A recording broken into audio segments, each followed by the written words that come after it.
So I met Sarah Hurwitz sitting in a room with about 60 other people. We were both taking a course offered by the Institute for Jewish Spirituality to teach us to become Jewish mindful meditation teachers. And yes, that is a tongue twister. We attended 3 approximately week-long seminars, retreats, 6 months apart. So when I say that I breathed with Sarah more than I have ever spoken to her, you know what I'm talking about. We were in the same room and we were meditating together. There's a lot of time in a meditation retreat, and as much as you try to be centered on your breath and thinking your thoughts and being spiritual, you do spend time looking around the room wondering what other people do. And I actually didn't find out what Sarah did until she missed one of the retreats because it was the night of the 2016 election and she needed to be in Washington, D.C. And they mentioned that she wasn't there because she needed to stay. She was Michelle Obama's chief speechwriter. And knowing the soaring oratory of Michelle Obama's speeches, I think you'll agree that Sarah is an amazing writer and thinker. But while she was also a speechwriter, she was investigating her own spirituality. She had grown up as in a Jewish family, but without really much, if any, formal training. And she went on a quest, kind of as a lark, as you'll hear, to learn more about her religion. And the title of her book makes it so clear. And I love the aspect of choice involved. The title is Here All Along, Finding Meaning, Spirituality, and a Deeper Connection to Life in Judaism, after finally choosing to look there. And a big part of Sarah's journey was making the choice to look there. And Rabbi, in response to one of your prompts about having time and quiet to hear the voice of the divine, I know an answer for me is you need to make the choice to look there. And Sarah clearly did that. I'm a Jew by choice and would so have loved to have had Sarah's book as a guide when I converted, almost 27 years ago now.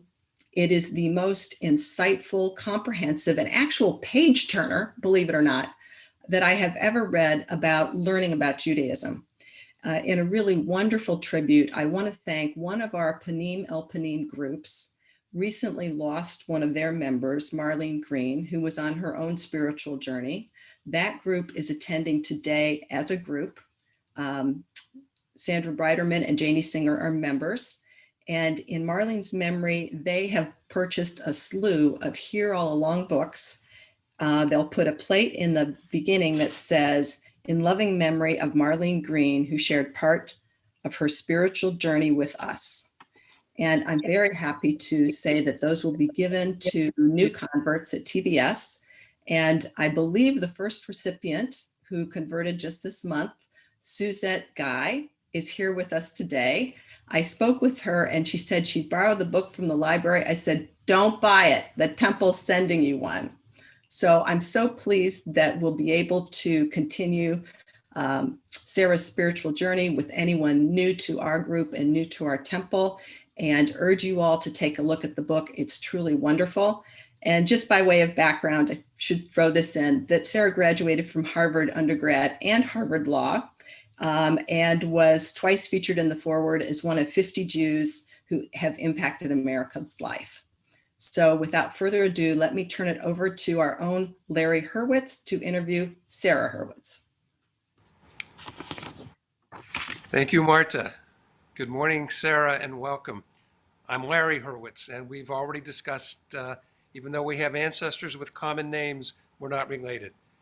But according to this week's Torah portion, we did stand together at Sinai. Also, this week's Torah portion has another major theme beside Revelation, which is finding balance in our life. So these are the two themes that we really want to talk to you about, because this is what your book brings to us. And I just want to show everybody, this is Sarah's book. It captures so much authentic Jewish wisdom and the rich sense that Jewish spirituality can bring to your life. This book is an invitation to go along with Sarah on the journey. And I would say to everybody on this call, you should have this book in your library. You should give this book to your children. And if you're as old as I am, you should give it to your grandchildren. So, Sarah, Temple Beth Shalom is a serious reform community. We are committed to learning and action, and we look forward to learning with you this morning. So, welcome. Thank you so much. This is, I feel like just talking with Larry this morning, I had a sense of being with family, which I am. Obviously, we were all at Sinai. And just seeing Marte again, what a joy to see you. I'm so honored to be with you. And I really wish we'd had more time to actually talk on those retreats. My mother often asked me when I returned from a meditation retreat, oh, did you meet any interesting people? Like, probably, but I didn't get to talk to any of them. So it's such an honor to be able to just be in conversation with you, Larry, and to just be with such a serious and committed and passionate group of Jews this morning. So I've been looking forward to this conversation, and I'm very happy to be here. So this is great. We have about 100, almost 100 from our congregation here. And Wow. I would ask everybody on the call as we go along, put your questions into the chat room. We'll have about 15 or so minutes at the end, and I'll try to wade through everybody's comments and questions. So, Sarah, but before we get to your book, you've had another amazing journey that Martha mentioned. You went from a Boston suburb to the White House, writing for two of the most amazing people and influential people. How did that happen? Yeah, I actually got my start in politics as an intern in Vice President Al Gore's speechwriting office in the summer of '98 when I was in college. And the writers I worked for helped me get my first two jobs out of college, both of which were speechwriting jobs, both of which were complete failures. I was a good writer, but I really didn't know how to write speeches. And after the second job, the chief of staff of the senator who I was writing speeches for actually sat me down and said, I hear you've applied to law school. You should go. I think that would be a better fit for you than speech writing, which is devastating to hear when you're 23. So I took the hint and I went to law school. My third week of class, I met a guy named Josh Gottheimer, who is now a congressman from New Jersey. But back then, he was a law school classmate. He'd previously written speeches for President Clinton and was now in law school with me. And we got to be friends, and we freelance speech wrote together to make money for tuition. And he really taught me how you structure a speech, how you write to be heard rather than read, which are two very different skills. And so we got jobs on General Wes Clark's primary campaign in 2003. Clark lost. We got jobs on John Kerry's campaign in '04. Kerry lost. I got a job as Hillary Clinton's chief speechwriter for her '08 presidential campaign. She too lost. So, two failed jobs, three losing campaigns. It's not looking great for me. But then I got hired on Barack Obama's campaign. I was writing for him, and he actually won.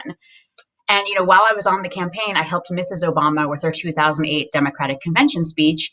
But, I was there to write for him. And when we went to the White House, I was a speechwriter for him. But I realized I actually missed writing for her. I really felt more at home in her voice. I was kind of more interested in the topics she was speaking about.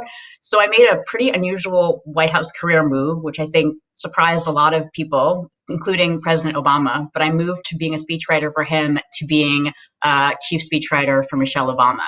And that, so I would say if I were to sum it up, just a lot of failure, basically, and some persistence led to a job that was really my dream job. So it's a real Jewish journey also. So yes. You write in your book about how busy a schedule, travel worldwide, and yet you made time to start another journey. You saw an invitation to an introduction to Judaism class. How did that fit? And how did that fit into your schedule? What did your colleagues think? And what did Mrs. Obama think? Yeah, it's funny. I grew up maybe like some of you on this Zoom today. I had a pretty minimal Jewish background. We showed up at the services twice a year. I found them very boring. I went to Hebrew school, didn't love it. Became a bat mitzvah and thought, okay, enough, right? Like I'm Jewish by heritage. I'm a cultural Jew. If I want meaning or spirituality or connection, obviously I will have to look elsewhere. So you're right. Fast forward 25 years later, I'm 36 years old. I am in the White House. And I happened to break up with a guy I was dating, and I just had a lot of time on my hands and was looking to fill it. And so I got an email from the JCC about this class, and I really was not on some deep spiritual journey. I was not in crisis. I was looking to fill some time in the evenings that I had free. And so I just decided, okay, I should learn about my heritage, my culture, right? It wasn't like, oh, I'm going to really find profound meaning. I just thought, I don't know much about Judaism, and I should probably learn more. So I took this class, and I was just blown away.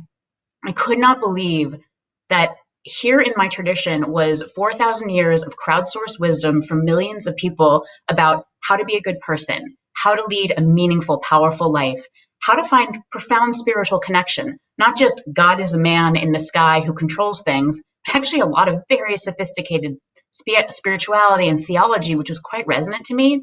And so I decided to make time for this. You're right, working in the White House, your time is not your own, right? You never have the day you think you're going to have. It's very erratic.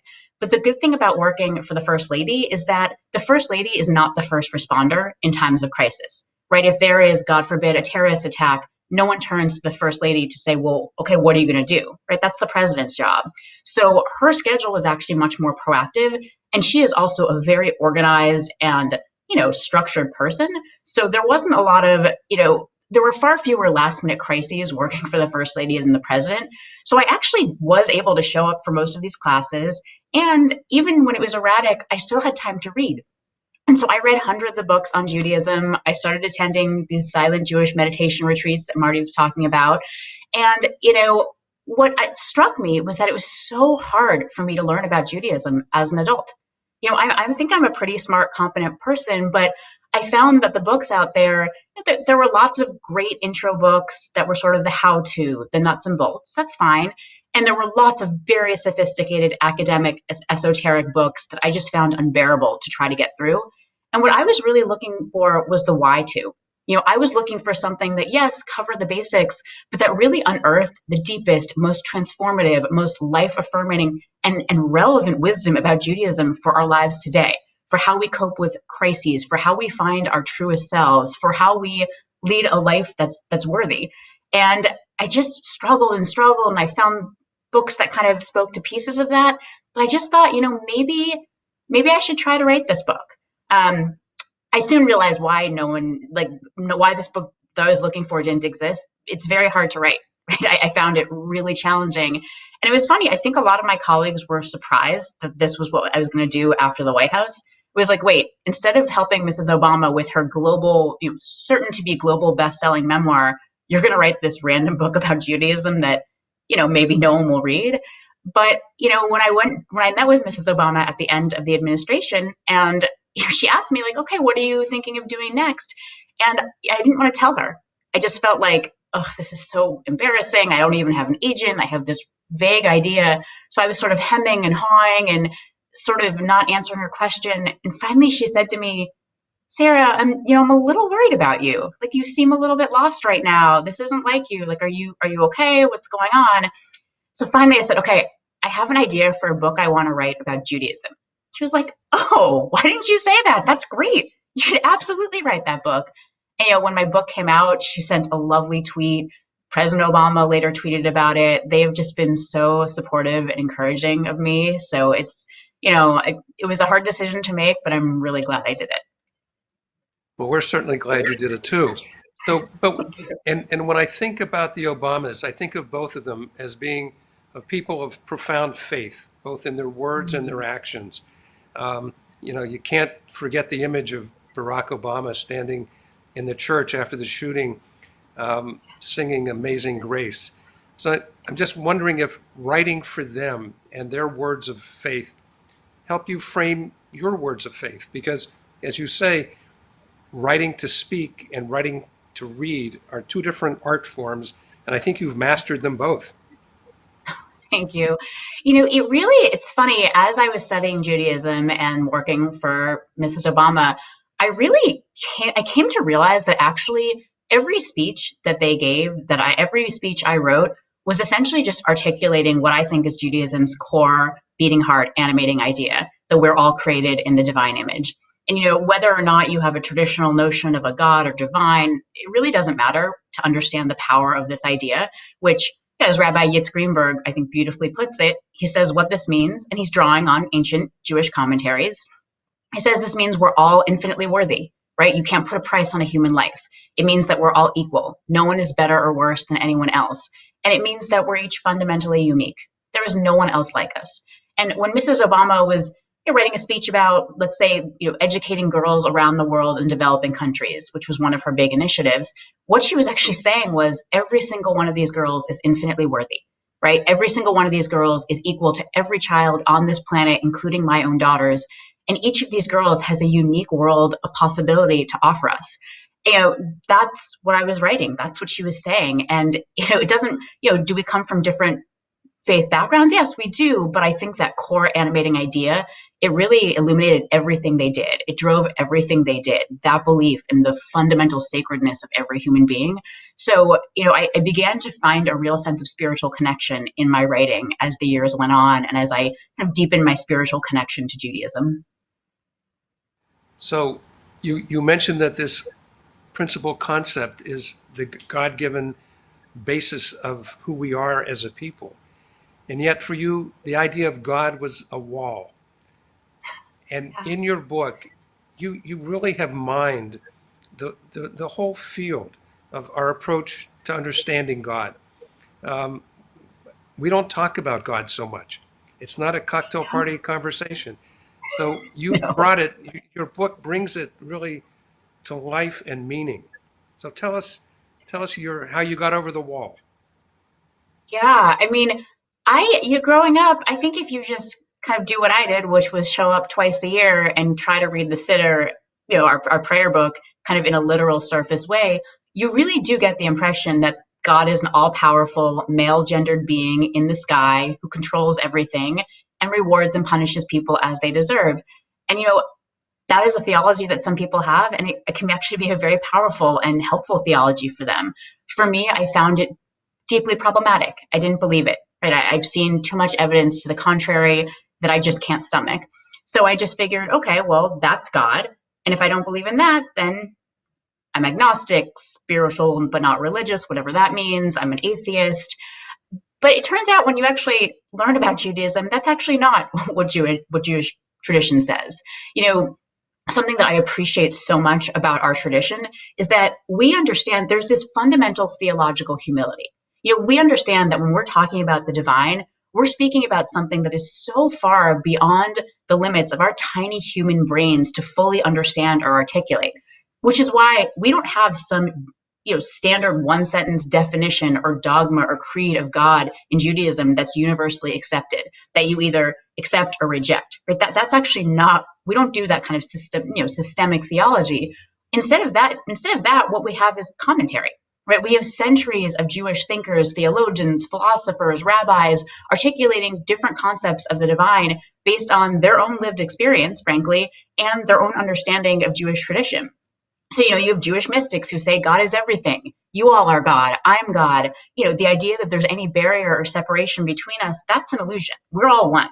You have Martin Buber who says that God is what arises between two people in deep human relationship, right? Each being fully vulnerable to the other, fully seeing the other. In those moments of deep connection, what arises is God. You have, Mordecai Kaplan who says that God is the process by which we each become our highest and truest selves. None of those is a man in the sky. So I think, it was getting over that wall for me. It involves realizing, the wall is in my imagination. Right? There's actually lots and lots of different ideas of God, and that's just what they are, right? They're just ideas. They're constructs. The divine is something we can't, I think, fully understand. All these constructs, these theologies, they're just ways that allow us to connect. Right? That's all they are. And if they work for you, great. If not, toss them. It's about finding constructs that allow you to feel that connection. But it wasn't just theology. It was also a sense of lived experience. And I think that that's something that we as Jews really do not engage with enough, to our detriment, I think. If you think about Rabbi Art Green has a beautiful passage in one of his books where he says, we've all had moments that are spiritual, whether or not we think of them that way. You think about the moment your child was born, the moment your parent took their last breath, a moment you were standing looking out at the night sky, feeling so tiny in this infinite universe, a moment of just connection in nature, or when you were swept away by a piece of art or music, or in deep connection with another person. These experiences actually, if you go and look at Jewish theology, a lot of them are just, these theologians are just mapping some theory and some ideas onto experiences. So I think that kind of engaging with those actual experiential senses of when you feel a connection to the transcendent, I think that's quite powerful. So for me, both that experience and the theology, I eventually realized that I came to an idea of the divine that I believe in the mystics. I think that God is everything and everywhere, is the source of all life. I agree with Mordecai Kaplan. I think that the divine is this kind of force that allows for growth and actualization. But I also relate to the divine as a you. I don't think God's a being, but I relate to God as a being because I can't relate to a force. I can't relate to the animating source of all life, right? I can't feel the divine that way, but I feel the divine as a source of love, and love comes from a being. This is really incoherent and this makes actually no sense. And that is deeply Jewish. If you look back to our ancient rabbis who articulated the laws that, the legal basis for our tradition, they in one breath were saying, God is like beyond all time, space, and imagination. God is so transcendent. And then in the next breath, they were saying, oh, God is totally immanent. Right here, you can have a relationship with God. God is right here in the world with us. Those two things can't both be true, but they didn't care. Right? They had the humility to realize that they didn't actually know, and they were just going to articulate concepts that allowed them to connect with whatever this is. And I so appreciate that. I appreciate that humility. I appreciate that sophistication and that flexibility and that almost playfulness. So for me, getting over that wall was just involved actually learning about Judaism. So you rightly say that we all connect to God in our own way, and you write in your book a very interesting, your first experience talking to God at your meditation, at your retreat. Tell us about that, because it's both funny and deeply insightful. Yeah, so this was my first Jewish meditation retreat, which I just happened to find on Google one night when I was looking for something to do over the December holidays. And I was very skeptical. It was, the title of it was Awakening the Divine, which sounded so stupid to me. Like, really? But I signed up, I was doing the retreat. It was quite a powerful experience. But on, I think, the third night of the retreat, they told us we were going to do this exercise called Heat Bodedut, which is a practice that was developed by a Hasidic rabbi, a few centuries ago. And it involves going out into nature where no one can hear you and speaking out loud to God without stopping for an allotted period of time. So basically, this has to be out loud, can't be in your head, and you can't stop. If you run out of things to say, you say, run out of things to say, nothing to say. And if you don't believe in any kind of divine, that's fine. You just say, I don't believe in you. I'm talking to nothing. And so when they told us we were doing this, I just thought, this is so stupid. I'm not going to do this. I don't believe in any kind of God. I'm going to go talk in the woods. Like I almost didn't do the exercise. But then, everyone else was doing it, and I'm a rule follower. So I thought, okay, I'll just go do it. And so I went out to the woods, and, it was very awkward getting started. I was like, hey, God, nature's pretty out here. I guess you do good work, but there is no you. So why am I here? I was really reluctant. But as I kept talking, I got more and more emotional. Right? It was really quite surprising to me how I just got more and more kind of emotional and kind of worked up, and I was crying, and it was just quite startling. And this is actually not an unusual experience with Hit Bodedut. I think a lot of people, especially those who go in skeptical, kind of, if you actually follow the rules and you speak out loud without talking for a certain period of time, you wind up saying things that almost surprise you. And I just found it to be a tremendously moving experience. And this is something, by the way, I think ideally you do it in nature, but if you don't have nature available, you can do it in a quiet corner of your home, right? Just go into a room, close the door, and speak quietly. There's lots of ways to do this, but this is a native form of Jewish prayer, right? This is an authentic Jewish prayer form. And I think we often focus so much on scripted communal prayer in a synagogue without realizing that we have so many spiritual practices and technologies available to us, as all of you obviously are aware. So it's kind of nice to be with a community that I think understands the diversity of Jewish spiritual practices and how powerful they can be. So you mentioned prayer, and one of the things that you mention in your book, to pray, lahit palel, is a reflexive verb, and it resonated with me. And you talk about how it's really not only talking to God, but bringing it to yourself. And your chapter on prayer is so profound. Tell us about how you approach prayer, how you talk to God. Yeah, it's funny. I connect, you know, prayer, the sort of traditional prayer service. Like I've found some Shabbat services that I like. I've been to some lovely High Holy Day services, but I wouldn't say that that's where I feel most spiritually connected. And that, to me, that always made me think, well, okay, I guess I'm not good at Jewish spirituality, or I can't really do Jewish spiritual connection. But what I've come to realize, again, just by learning about Judaism, is that scripted communal prayer in a synagogue, while certainly central and very important, it's really not our only form of prayer. I think that spontaneous, personal, pouring out your heart to God kind of prayer, that's, if you read the Torah, like our ancestors, when they wanted to talk to God, they didn't take out a book written in a foreign language. They just spoke to God, right? That kind of personal, honest prayer is very much Jewish, as is meditation. There is a Jewish meditation tradition that's quite profound. There is the Jewish blessing practice that I love, right? Where if you are, very traditionally observant Jews, and those who want to observe this practice, they'll say blessings before meals, blessings upon seeing certain things in nature, blessing after going to the bathroom, to express gratitude for the workings of our bodies. And this is quite profound, right? Like the idea of constantly inscribing moments of awe, wonder, gratitude throughout our day, of constantly kind of calling ourselves back to presence, right? You don't just kind of sit and eat the food and then move on. You actually stop. You appreciate the fact that you have food, and that elevates the very act of eating. I also think, for me personally, I was so moved when I found out that study is actually considered a spiritual practice in Judaism, because I'd always, when learning about Judaism, when studying Jewish texts and talking about them to people, I felt this profound spiritual connection. For me, that is not an academic or an intellectual experience. For me, it's like I'm basically looking at the wisdom of my ancestors passed down from century to century that has made it all the way to me. And it's wisdom about how you live your life. And in the act of studying it, of learning it, I feel profoundly close to the divine. And so that is a type of Jewish worship, right? That is a type of Jewish spiritual practice. So for me, I think the key is understanding that Jewish worship is not just scripted communal prayer in a synagogue, which happens only at very specific times. This can happen at every moment of our lives. And I think it would be helpful for us. I think in a community like this, that's not like a radical idea, right? I think you all are kind of hip to this, but I think in a lot of Jewish communities, people don't realize that. And Judaism only takes place at certain times of the year. And that's, I think, a loss.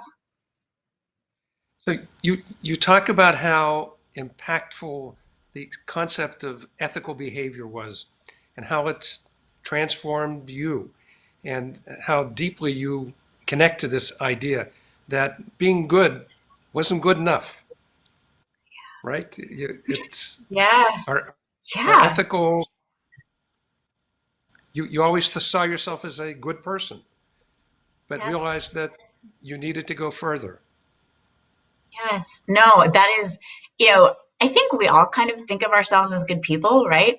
Like, I don't lie, cheat, or steal. I try to be nice. I give money to charity. Like, what more do you want from me? But when I started studying Jewish ethics, I realized, like, that's a pretty low bar. I think that it's easy to kind of default to the modern secular ethic, which is, do whatever you want as long as you don't hurt other people too much, right? The ethic of American law is like, do what you want as long as you don't infringe on other people's property rights, civil rights, or physically assault them, right? That's like, there's not a lot about generosity, maturity, kindness, self-sacrifice, self-restraint. Right? That is not the ethic of secular law, which is fine. That's I don't want secular law to have a really rigorous ethic. That's not its place. But it's a pretty low standard to default to. And as I studied Jewish law, I'd always thought, like, when before really engaging, I just thought, like, oh, it's also nitpicky and uptight and obsessive. Like, this isn't deep.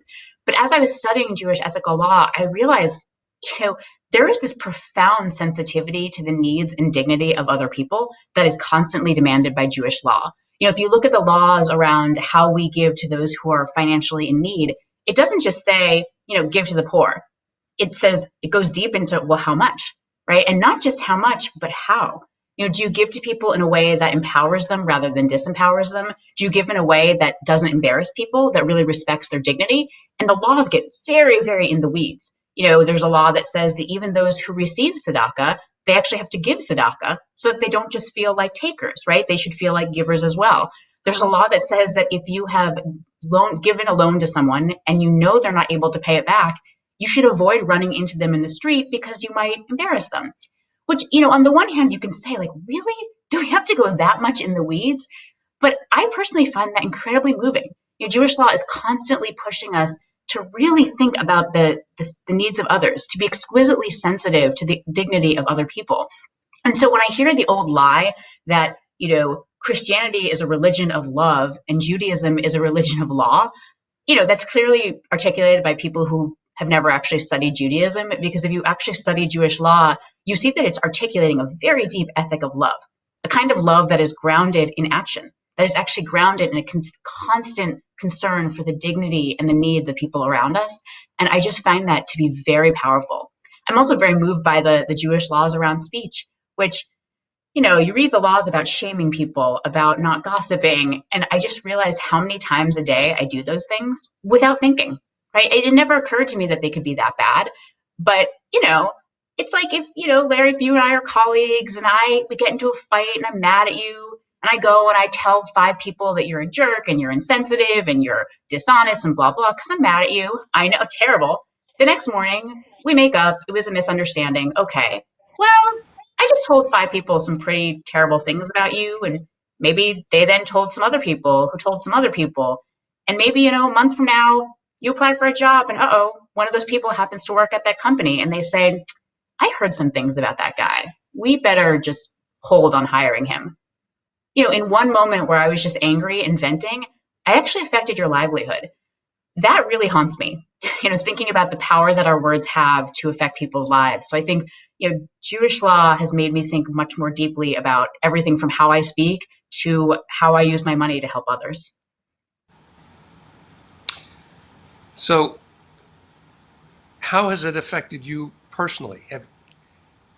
Have you changed how you speak? Have you changed how you behave when you walk down the street and see somebody in need?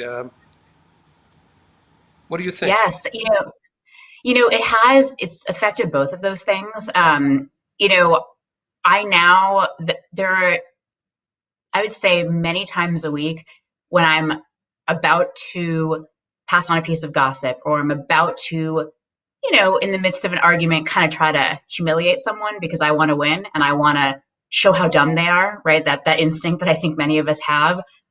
It's like sort of an alarm bell goes off in my mind where I just think, oh, I've read about this, right? Like I've read about this. There's something in me that now says, oh, wait, pause. That's not good. Do I still do it? Way too often. Way too often. I am not, I don't think it's about some sort of perfection of self. Like I think that's not really A, possible, or B, appropriate. It's more that, I used to do things like I used to, speak poorly 150 times a day, and now I do so 120 times a day. But I think it's about just having this kind of ethical standard in mind as you go about your day. And it just, I think there's just a little less gossip, a little less shaming, a little less of this stuff. I also think in terms of how I help those who are in need, I do actually think quite carefully about, is the organization I give to, does this respect people's dignity? Is it empowering them? Does it does it sort of make efforts to make sure that their people are receiving the money in a way that doesn't humiliate them, right? In a way that honors them. So it does actually affect how I conduct my own life. It's beautiful. Unfortunately, there is so much in your book. We don't have a lot of time, and I want to hit a couple other themes before we go into some questions. The holidays, we just celebrated Tu B'Shvat. I'm sure that wasn't on your radar screen when you were growing up, nor was it on mine, frankly. But you write that Blue Greenberg, one of the powerful voices of modern Orthodox women, help shape your concept of the holidays and the Jewish cycle of events. Tell us how you now look at the framework of the holidays and how that has new significance for you. Yeah, it's funny. A friend once said to me that he studied with a rabbi who told him, without Shabbat, every day is a Wednesday.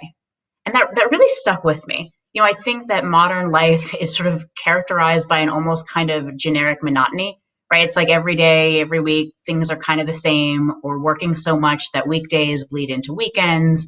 We're, indoors so much, and especially during the pandemic, but so caught up in the modern consumerist society of work more so that you can spend more, and then you have to work more so that you can spend more, right? This constant cycle of working, of producing, consuming. And there is a relentless message from much of the, I think much of the corporate world of not enough. You are not enough. You are not rich enough, thin enough, beautiful enough, successful enough, healthy enough. You can never be satisfied.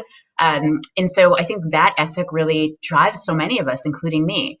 And what I see Jewish holidays doing is actually constantly pushing ourselves to come out of that consumerist kind of mindset and go into a much deeper mindset. So, you think about the weekly holiday of Shabbat, which, there are many ways to celebrate Shabbat. I think people do this in many ways, but it is actually demanding that we, for some period of time every week, we reject this consumerist mindset and we say, Facebook, I'm not going to like your ads. I'm not going to like things on you today. Boss, I'm not going to answer your email. I'm not going to go spend money. I'm actually going to shift into a very different mindset. I'm going to create an entirely different space where the values, where I don't go around feeling like I'm not enough. Instead, I just rest in, I am enough. I have enough. I'm going to spend time with the people I love. I'm going to take a break. I'm going to be quiet. Very powerful. And I think when you look at that over the cycle of a year, you have these deep spiritual kind of moments throughout the year. You have Rosh Hashanah, this moment of renewal of a new year. You have Yom Kippur, this deep moment of reflection, right? Yom Kippur is a day-long meditation on our own death, where we actually think, okay, if I were to die tomorrow, how have I lived? Am I actually happy about how I've lived? Well, that's quite profound. You have Passover, where you're in Shavuot and Sukkot, all these holidays, which are they're pushing us to have a different spiritual encounter in the world. They're teaching us different spiritual lessons. I just think about Sukkot, which I think is such a lovely holiday where, what a metaphor it is. It is, we're being told to kind of spend time in this fragile open air structure that is totally at the mercy of the wind, the rains, the storm. And we're told to rejoice in that structure. We're told to actually spend time with people we love and enjoy that structure, which I think is hard for many of us. Right? You look at the Hashkivenu prayer and it's saying, may God spread over us a sukkah of peace. It doesn't say an underground bunker of peace. It does not say a fortified castle of peace. It says a sukkah of peace. We're being pushed to feel peace and joy in the fragile open air structure that is our lives.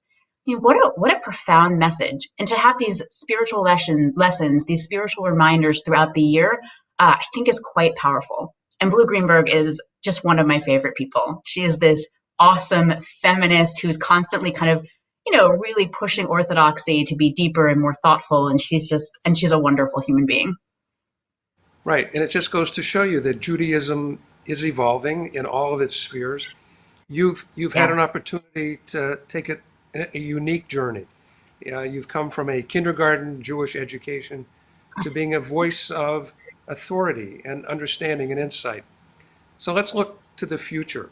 What do you see now as our major challenges? How you talk about the Jewish master narrative of the future.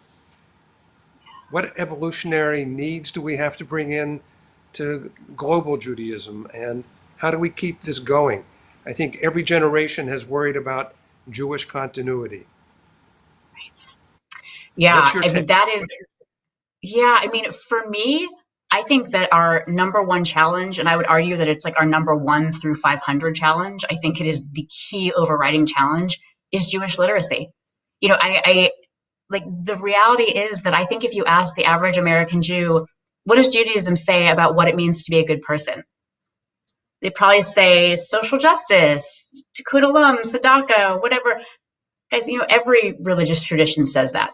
Every religious tradition has a social justice tradition, as do any decent secular people. Judaism doesn't own that. However, Judaism does have a very unique, and I would argue quite extraordinary approach to social justice. The average American Jew doesn't know anything about it. Ask this person, okay, what does Judaism say about God? Very powerful, male, controls things. I don't know. Maybe I believe, maybe I don't. Nope. We all know that's not what Judaism says. These are two of the most important questions you can ask about your life. And if the average American Jew can't even begin to articulate an answer, I think we're in a little bit of trouble. And I think that kind of the root of this problem is that, for so long in America, we've kind of really leaned into the peoplehood idea of Judaism, which I think is actually quite important, right?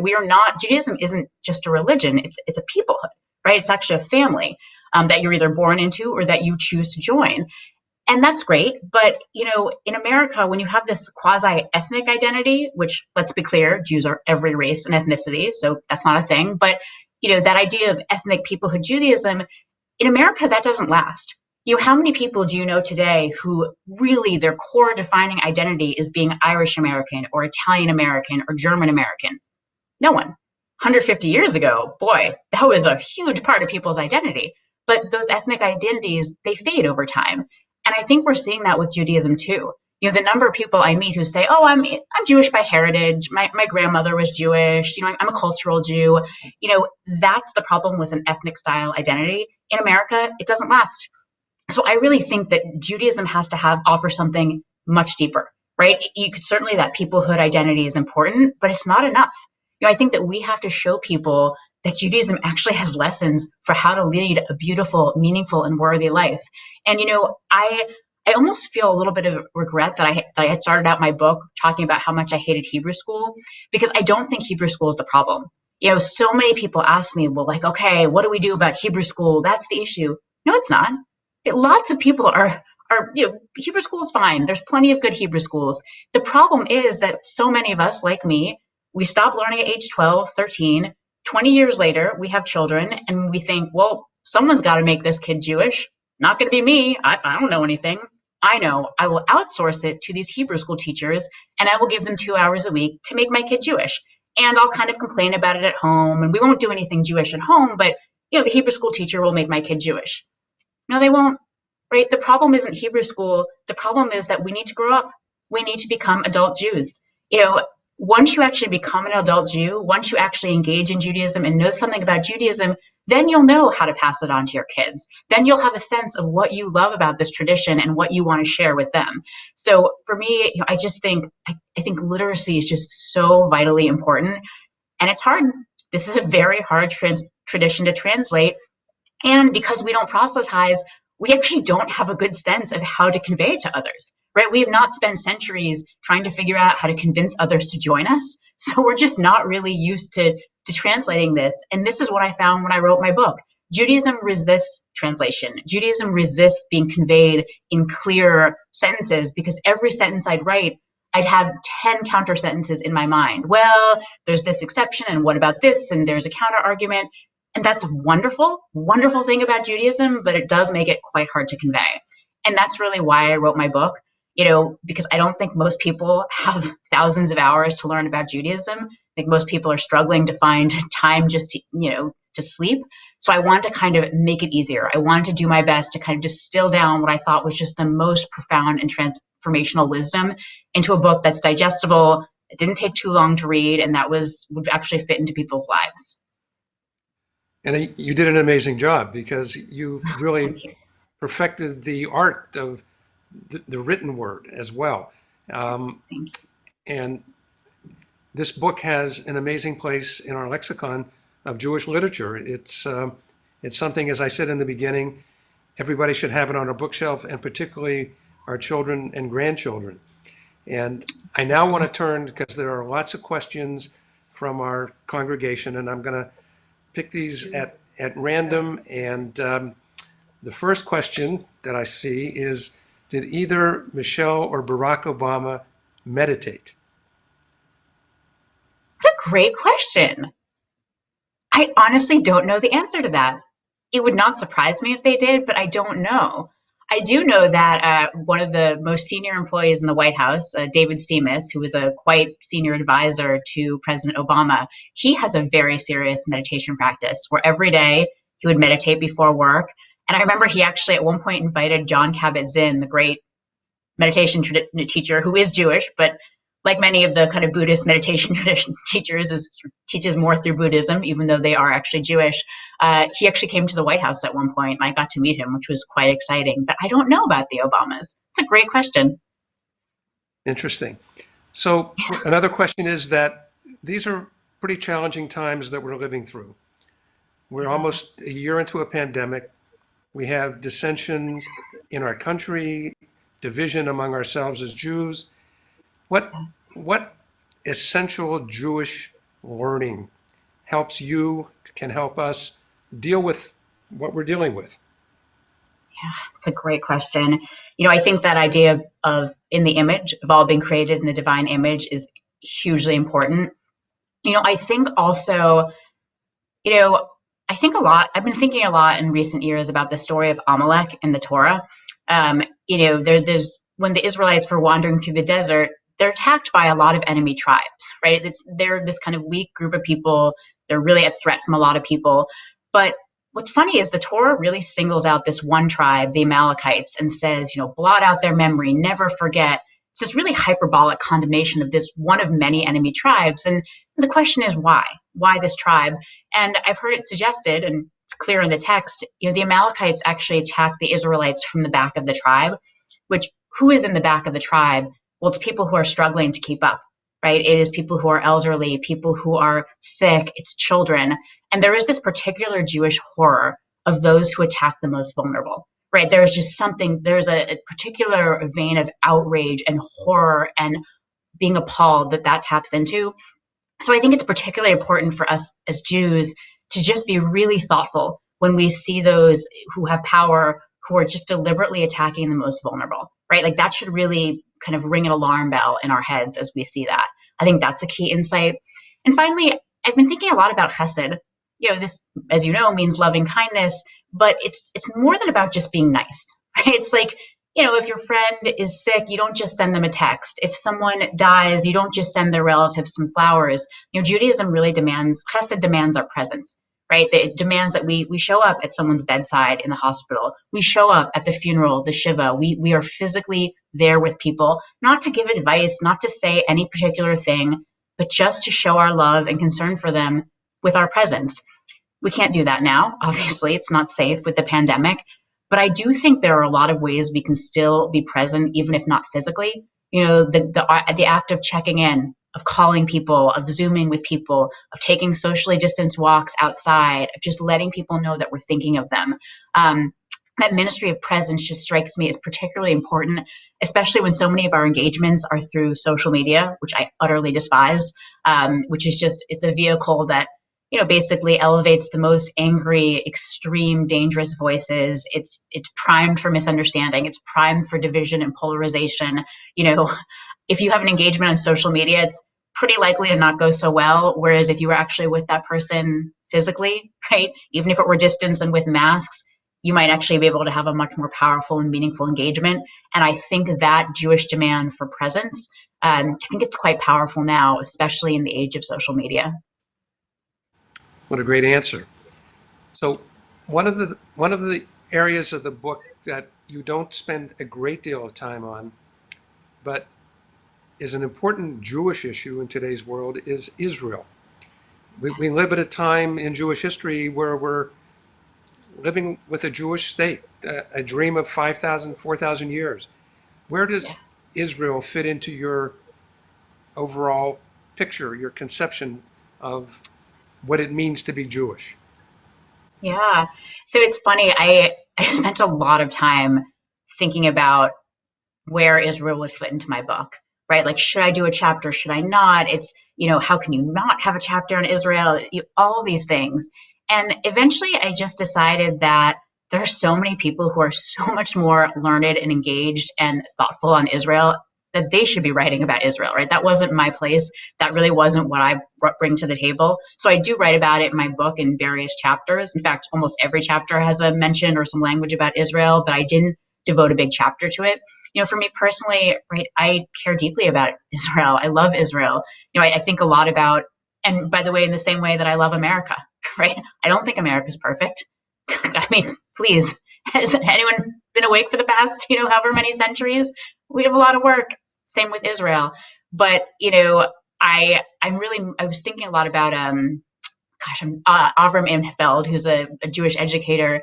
He talked about how in the 1940s, a common word after the word Jewish was refugee. There were just a lot of Jewish refugees.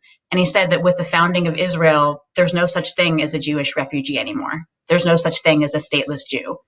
It's a very powerful thing to say and to feel. I don't think that we have ever been safe in the world, and I don't know if we ever will be. So I think having a state is incredibly important, and Israel is an amazing achievement. That said, something that concerns me a little bit is that I see in some parts of the Jewish world this narrative that Judaism equals anti-Semitism plus Israel. That's Judaism. And that's what excites us. That's what we're passionate about. Anti-Semitism plus Israel. And yeah, anti-Semitism is a huge and rising problem. We should care deeply about that. Israel is central to Judaism, and God willing always will be. But what about the other 4,000 years of Judaism? Right? What about our holidays and life cycle rituals and ethics and our spirituality and our history and our languages and our arts and our culture and our food? I mean, to shrink down this profound 4,000-year tradition to two issues that we obsessively focus on, I think it's profoundly disrespectful to an extraordinary birthright that we have. And I think it drives a lot of people away from Judaism. I would rather see a narrative of Judaism that is Judaism equals profound wisdom and traditions and rituals that help us be more deeply human, that help us live more worthy and meaningful lives. And I think that there is a narrative of Israel that fits into that. And so I kind of, I think Israel is very important, but I also just want to caution, I feel a little bit of hesitation when it becomes the key Jewish thing and everything else kind of falls by the wayside. I think that's pretty disrespectful to Jewish tradition. Right. So when Barack Obama left the White House, he appointed you to the U.S. Holocaust Memorial Council. Yes. What do you do? What is the role of the council? And what's happening? Yeah. So actually my term just ended, which I'm sad about. So the council it's like the board of the US Holocaust Museum. And we do all the things that a normal board does. Advising, looking at budgets, just kind of being aware of their programming, giving counsel over various issues. And it's been an amazing experience. To see the work that the museum does day in and day out to educate people about the Holocaust, which I'm sure many of you have seen there are surveys that indicate that a shocking number of American young people don't know about the Holocaust. Holocaust denial is unfortunately rampant, which is just an epic problem. So to see the work of the museum, to constantly be working to educate, to memorialize, to make sure that never forget is actually a lived reality, it's really just a profound honor to be part of it. And, I remember at my first meeting, we're sitting in this room with all these wonderful, my fellow members of the board. And I was just thinking, thinking back to my ancestors who lost their lives in the Holocaust, decades ago, just kind of having a vision of them being able to see me here in this, in this space where we were working to memorialize this and working to ensure that it never happened again. I was very moved by that. So it was something I was very proud to be part of. And I will continue to serve on a couple of committees, which I'm quite excited about. Great. So a lot of people want to know what's next for Sarah Hurwitz. It's a great question. I really would like to write another book that's focused on God, spirituality, the divine. And, it's funny, writer's block is something that I experience all the time, but I generally get over it. I ask for help. I have many techniques I use to deal with it. And I'm quite disciplined about writing. When I'm ready to write, I sit down, I get it done. I have bad days, I have good days. As I've been trying to write a proposal for this book, I've really struggled in the pandemic. I spent months just like hitting my head against the wall, trying to force something out before finally just realizing, for whatever reason, this idea, it just hasn't coalesced yet. it's just not quite there in the way that my first book was. So I finally just pulled back a little bit from it. And what I've been doing now is actually I've enrolled in a clinical pastoral education class, which is it's sort of the first step to becoming a chaplain, which is not necessarily my intention, but it is, it's basically a class that trains you in how to talk with people who are in moments of crisis or challenge about their spiritual lives and about how spirituality can be a resource. And I have just found it to be a really moving, powerful class. I've learned a tremendous amount and just have wonderful classmates and really enjoyed talking to people. So I'm doing that. I hope to do a more intensive version of it this summer. And I've just been doing some communications consulting, continue to do book promotion. So that's what I'm doing for now. I hope it leads to writing this book that I want to write, but we'll see. We're waiting for your next book, and obviously wish you well with. Thank you. Another Might be a question. while. Another question is, if you have a daily meditation practice, has it evolved? Has it changed? It's funny. I have sort of been in and out of a daily practice. I've gone through times where I do have it. I've gone through times where I don't. For some reason in the pandemic, it is something that I haven't really had, which is probably not great, right? This is a time when I actually think you especially need a daily practice. And for whatever reason, I haven't really had one. I continue to attend silent Jewish meditation retreats twice a year is what I strive for. It's funny, even without a formal practice, I do find myself trying to use the techniques of mindfulness. I definitely take moments throughout the day where when a thought that's bothering me starts to arise, I try to just take a moment to just notice it. Like, oh, anxiety arising. Okay, I see this. Okay, that's all right. This can be here, right? I don't have to get swept up into this. This doesn't have to be a crisis. I'm feeling some anxiety. So I'll just sit just for a few minutes and just kind of watch it, notice it, feel it in my body, and then move on. So that's, it's a much more informal meditation practice. I wouldn't necessarily kind of elevate it by calling it a practice, but I do try to kind of have moments of mindfulness throughout my day. That's great. I mean, we can do it. I meditate sitting at a red light waiting to cross some of the main streets here in Miami. We need Yes, we need quiet moments. definitely. Somebody wants to know, can you give a resource for the chaplain training? Oh, yes.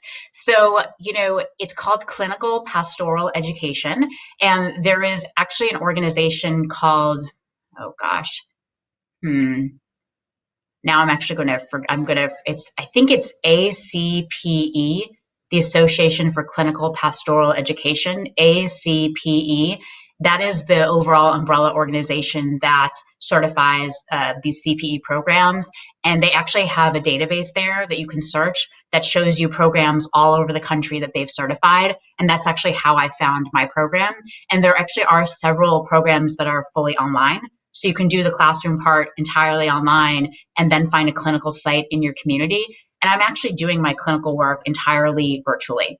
I'm not doing anything in person because of the pandemic. So I Zoom with people, I talk on the phone with people. So there is a way to make it work with the pandemic and safety. And it can be quite flexible. It can really fit into your life. You can do, they have extended programs that take place over a year. So it's just, it's 5 hours of class and 10 hours of clinical. They have more intensive programs if that's something that you want. So totally up to you. Great. So has this new insight, new wisdom impacted how you interact and have interpersonal relationships with others? Yeah, from the clinical pastoral education.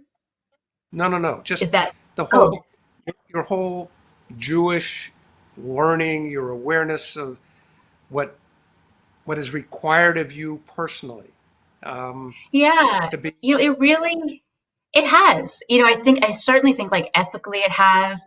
I also think just, I think spiritually, a lot of times when I'm talking to people, I think some part, an aspects of my Jewish spirituality that I've thought a lot about and kind of worked to develop is this notion that we all have a spark of the divine within us, that there is just something that we are I wouldn't take this too literally, but that we are created, right? That there is a createdness about us, that we are each unique, each created, each meant to be here.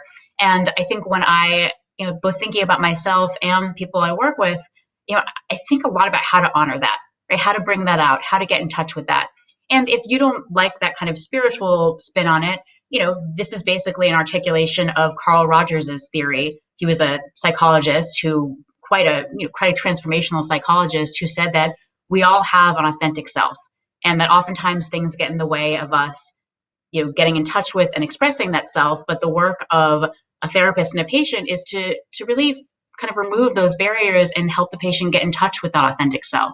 So I think thinking about that with my own life too is, trying to kind of remove the barriers of, oh, I should do this, or people will think this is impressive, or I don't know, this is safe and this is risky, and just get very still with what I'm genuinely passionate about, what is genuinely calling to me. And that's not easy to do, right? And especially when you have constraints of time, of money, of family obligations. And so it's a question of both kind of like honoring that divine spark and finding ways to balance it with the very real limitations that we all have in our lives. Right. So, Sarah, on that note, I want to thank you for helping us to understand why to make these right choices. And I want to turn it back over to Rabbi Pomerantz. Thank you again. Thank you so much, Larry. And thank you to all of you. This is really quite an honor.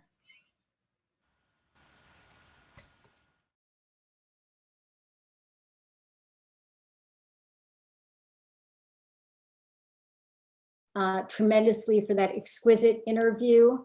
And I will say for myself, I've read a Jewish book or two.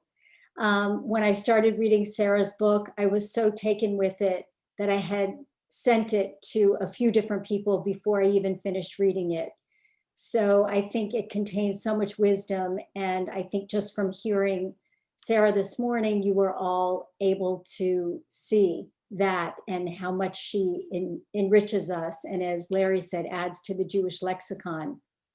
So the takeaway from today, I think, is really about mindfulness. For Sarah, it was recognizing that Jewish wisdom and Jewish practice was here all along, but she hadn't noticed it. She hadn't taken advantage of it. She hadn't learned from it. And that is true for many of us. But I want to say that Temple Beth Shalom is here all along as well, that we want to be your partners on your spiritual journey, in your learning and in your growth. And that Judaism itself is an exercise in mindfulness. Every blessing we say causes us to notice the sky, the food we are eating, waking up in the morning, every holiday, and on Shabbat. And so I hope that this little time out from your life inspires you, and Sarah and Larry's words inspire you to move forward and notice all of those things that you are perhaps missing. So we opened this morning with the words Moda Ani, I thank you, God. And I also want to conclude on a note of gratitude. I want to thank all the members of our Kavanah Council who worked to create this beautiful morning for all of us. In particular, I want to thank Marta Singerman for her vision and her leadership in creating this opportunity for all of us. And I want to thank Marta and Paul Singerman for endowing the program this morning as they have each Kavanah retreat. You have enriched us as human beings, as Jews, and you have enriched our congregation by affording us this opportunity. And a final thank you to all of you who joined us this morning, who are willing to learn and to grow. I hope that you continue on that path and that you will let us know if you'd like us to be your partners in continuing on that path. Have a wonderful day. Thank you all. Shalom.